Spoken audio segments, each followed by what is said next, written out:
going through, through 13 games, how much of feel do you have of, what you have with this team? You know, I had a good feel, before Mackenzie's injury. So now it's just kind of, you're intrigued to see like who's going to step up with him being out of the lineup now. You know what I mean? Yeah. So that's why I'm interested in tomorrow to see like who's going to step up. We're obviously not as big as we were, so how we're going to overcome that and who's going to play well. But in terms of like, I think we're committed to who we are, and we have a feel for. There's an identity to our team when you watch us play now. It's just not five guys out there trying to figure it out. There's an identity to who we are now, which is good, which is an up-tempo team, going to be a full-court team, shares the ball, shoots the ball well. And I know that y'all came in and you had some challenges with the schedule and putting it together and things like this. Do you feel like this schedule has adequately prepared you for conference play? I think it's about right. If there was anything that I wish we could have, done different, would have been, some of the Power 5 teams we played early. We probably weren't quite there yet. I wish we could have front-loaded more of that with so many new guys to play some of the non-powers to get ready and play maybe the Oklahoma States, the UCFs a little bit later. But that's just not how it works. But, I mean, when you look at a schedule, you ask yourself, did y'all improve, and how much did y'all improve? And that's kind of what you look at. And so by those standards, we've improved a great deal. So there had to be something good with the schedule, obviously. We've won 8 of our last 9, with one of the 9 losses being in overtime, which is a game that we right there to win. So you want to be trending in that direction than the other direction, right? So we're trending in the right direction. What excites you most about conference play? Just I mean, it's you kind of get when you're in non-league, basketball's not like football, right? It's a tournament sport. I mean, it really is, and you're really fighting to try to get in the tournament. We know that, and to do that, you got to focus on just doing the best you can and getting better every single day. But in the SEC, much of that is going to have to do with how you do in conference play, and it's exciting because you don't know where everybody really stacks up. Like you're watching these teams play, but they're playing teams in other conferences. And then when you get to league play, it's like you kind of get to figure out, like, all right, who's who here.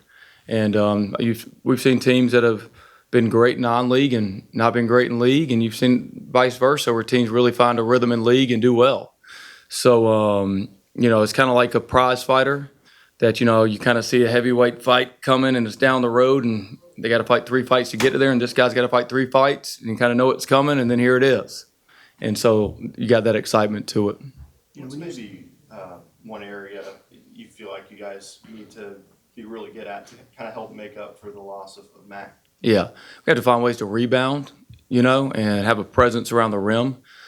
Mackenzie was playing hurt, but, in his last games, we were trying to hold him under 20 minutes a game, and he still almost had a double-double last game, rebounding the ball. You can't just be Rashawn just willing every rebound. I mean, it's got to be gang rebounding, because we won't have the size we've had.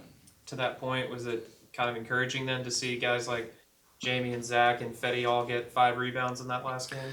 They're going to have to do that, and that's encouraging, but we're going to have our guards rebound down.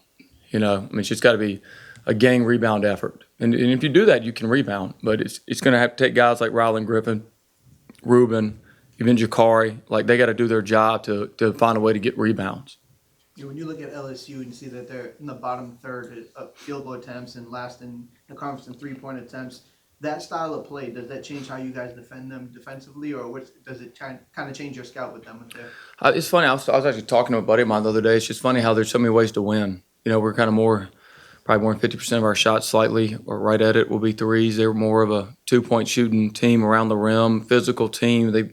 We play a lot of guards. They play pretty much 2 guys that in this day and age are forwards and a center. That's usually how they start. And so they're thick, big, strong, finish at the rim, try to bully ball you, really good at what they do. They run the right stuff for what they have. And so, you can't just, let teams just score it at the rim on you, get to the free throw line on you. Regardless if they're all guards or they have size. These guys finish really well at the rim. So, obviously we got to do our job to not let them have those easy baskets. just a refresher, what were some of those challenges of putting the schedule together this year? First, some games were already scheduled, pieced in. Some we were behind on scheduling. We were in in a tournament that we were no longer in because it wasn't not getting too deep into contracts. It was contracted with the coach, not the school. So we were scrambling for games and just had to kind of plug them in wherever you could. And so it's not like you get to draw a picture of exactly how you want to do it, So we had to kind of play who would play us and when they'd play us. As you've maybe had a chance to peek around the league and just kind of see the landscape, just what's maybe stood out to you of how the SEC is shaping up to be this season in particular? Still the number one league in the country, when you look at all the analytics of it. So that's good because if you can get to the league play and you can win, you're probably going to get to the tournament,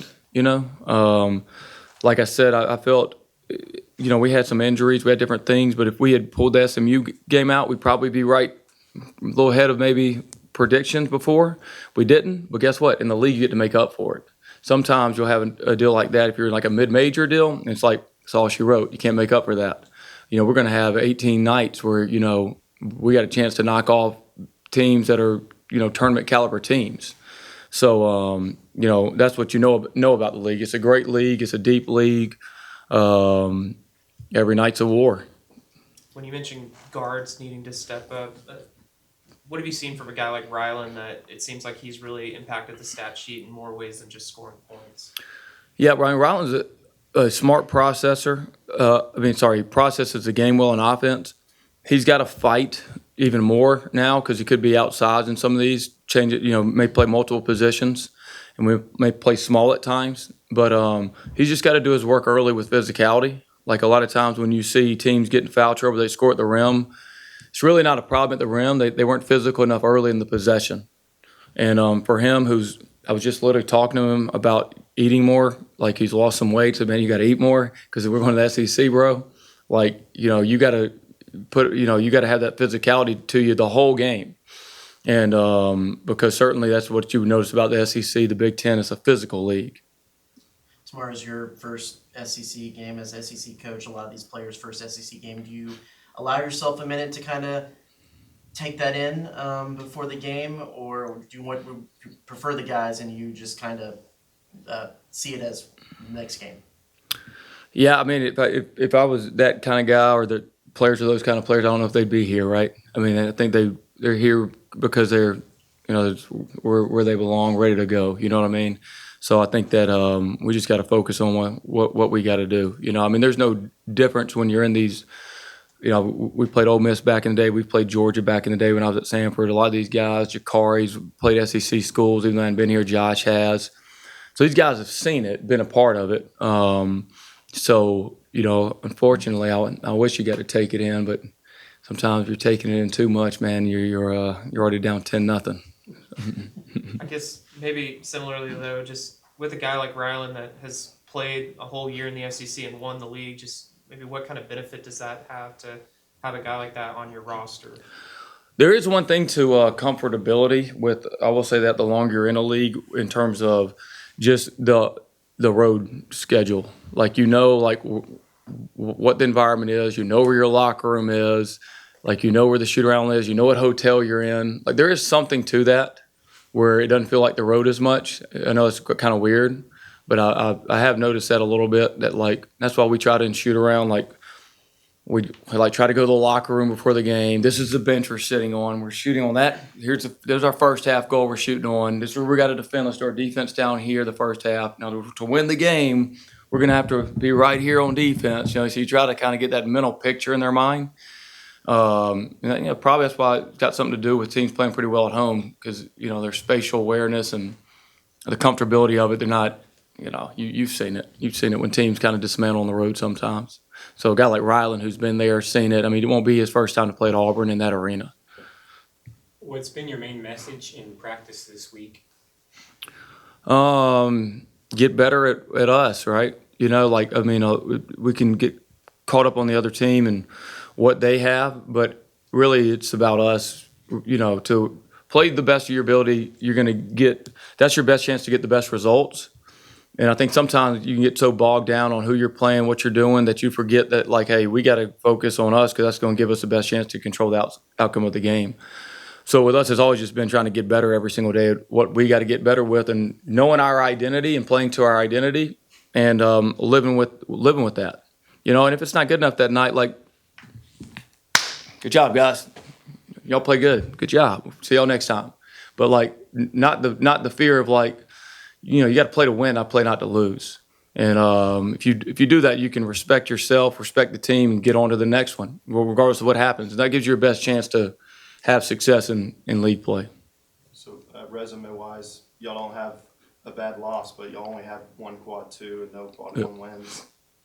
Does that make it have more pressure for what's next, or there's 14 quad 1 and quad 2 games left in SEC play? So does it kind of take care of itself at the end of the day if you get to 500 or something like that? Yeah, I think that's the key about the league, and that's what there wasn't. But there weren't no ton of quad 1 opportunities. That's why the SMU game I thought was a big one. It's not like we have 5 quad 1 losses. We didn't have many opportunities. You know what I'm saying? That happens with a lot of SEC teams because the schedule in the SEC, they have all those opportunities. You know what I mean? And so if you're at a mid-major, you probably need to try to find multiple quad 1 opportunities in non-league. But in the SEC, you got them every single night. Now you talk about the pressure of it. I think the pressure on us needs to be to play well, because that's going to give you the opportunity to have your best chance to have the best result in those games, right? You get so caught up in it, we got to win this or we got to do that. It's a bad way to live. You know what I mean? Instead of like, let's be us, let the chips fall where they may, and that usually gives you your best chance to come away with it. But to your point, that's what makes SEC and Power 5 basketball good, is that you get those opportunities every night. Anything else for Coach? All right, All right, boys. Thank y'all.